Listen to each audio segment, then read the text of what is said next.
West Australia is a remarkable place to live.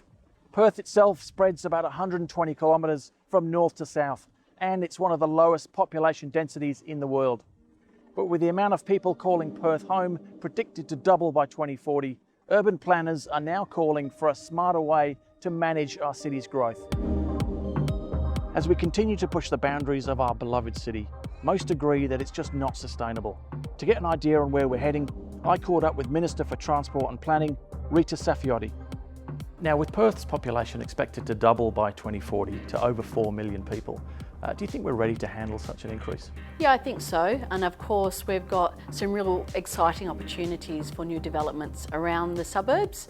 And what we're seeing, of course, is some new infrastructure. For example, Metronet being delivered up to Yanship, down to Byford, up to Ellenbrook. We've got that combination of new housing developments connected with modern infrastructure and some of the new developments around the existing train stations.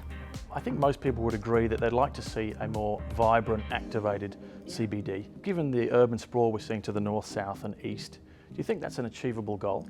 Absolutely. I think more and more we're seeing people make choices to live in apartments or medium density in the townhouses. Also seeing a lot of younger people wanting new places to live, which might not need all the care and maintenance the traditional homes have had. So what that brings is more people in certain areas, around train stations, around shopping centres, along high streets, to create more vibrancy and activation. And that's something we're very keen to work with the community on.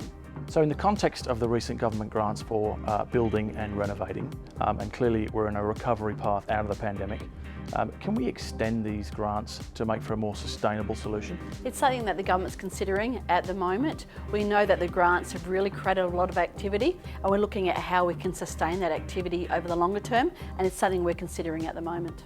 So you've recently streamlined the development approvals and cut red tape in the local planning system, and obviously there's a demand for urban development. Do you think it's time West Australians gave up on the dream for the quarter-acre block? Well, I think people want choice. You can have a new house and land package or a new townhouse.